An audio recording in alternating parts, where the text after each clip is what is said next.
You were on your, in fact, the delegation was to go to Addis. Yes, yes. The original idea was to go to Addis Ababa. Even now, that is the basic idea, because we want the problem of Sierra Leone, the solution of the problem of Sierra Leone to start from the OAU. Thank you very much. Why the OAU? Because it is an African issue. Thank you. There has been, many stories about foreign nationals who you had kept in your protection. Foreign nationals, nuns, many employees of various companies, and there has been a strong international concern about their safety, and there has been a specific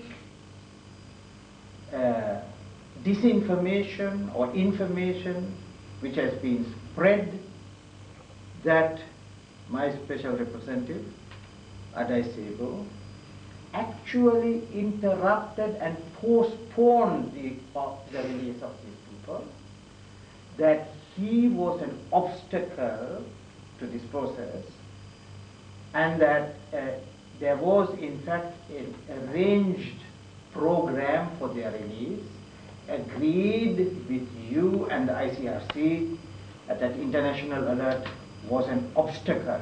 Could you comment on that? The answer to this question is going to be provided by myself and Dr. Mohamed Bari, because you are going to find it very, very interesting to hear that he was he was working for that company. Dr. Bari was one of these. He was one of the people under protection. I see. So I'm sure it's very interesting to find that he's in such a position now with the RUF. So that's a clear demonstration of the democracy we are looking for. The question of the aliens, we never call them hostages, because otherwise we would have asked for ransom. We never call them hostages. Those people were treated as citizens of the planet, as citizens of the Africa of the world, as citizens of Africa, and so on. So they were given the treatment of human beings. They were merely rescued from the hazards of crossfires at the battlefront.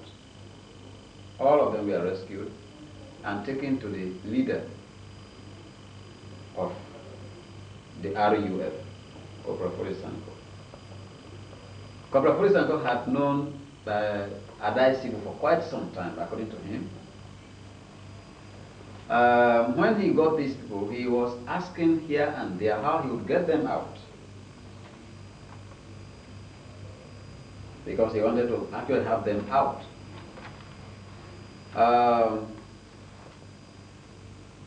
In February 1995, he asked the War Council to see if it is possible to make it, if it is possible for him to have Adai Sebo connected or informed. That was arranged, and in March, I saw Adai Sebo march in a village called Pumudu, a very, very small village. It's a village of about 5 houses. I saw him there. In fact, when I saw him, I thought he was a Sierra Leonean, because we have the word Simbu in Sierra Leone. There's a name there called Simbu. So when we had the word Simbu, we thought it was Simbu. So definitely when I saw him, I thought it was a Sierra Leonean. He went there, he met me by the radio operator, one of the signal fellows. He went straight up there and introduced himself as a friend of Rupesinghe. We hesitated to allow him to talk on the radio because we did not know that he was a true friend of the RUF, he was a true friend of Sierra Leoneans. Then we asked him what he wanted. The radio operator asked him what he wanted.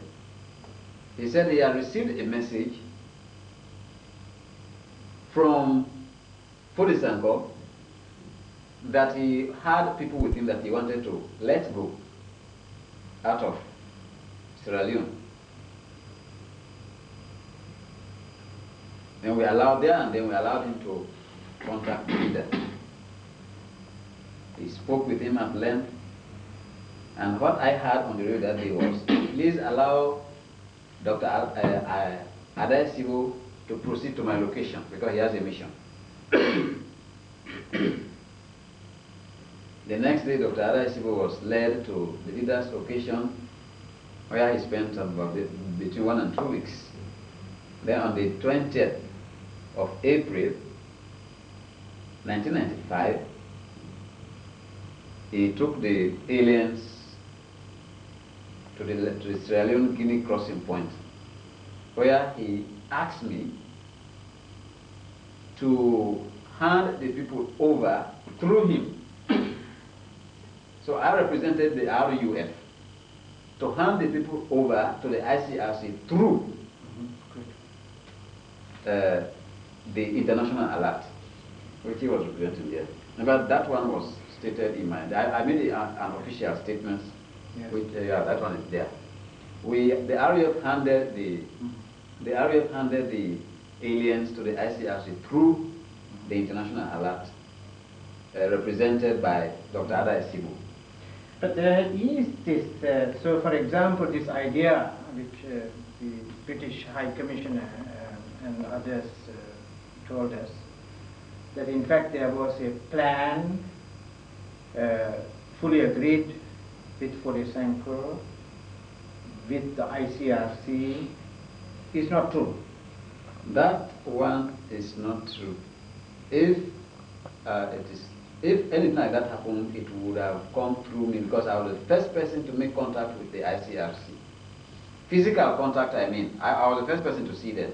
I led a team of 3 people to make the initial contact with the ICRC for relief aid for the suffering civilians in our territory. So if they went there with any such intention, they would have informed me for further information to the leadership. They used to bring us what they call Red Cross messages to people who people who were in our territory, whose relatives were in Freetown, in Europe, and so on. Even Dr. Mohamed Barry here, they brought me a cassette from his family, which I conveyed to him. Maybe he has a comment to make on.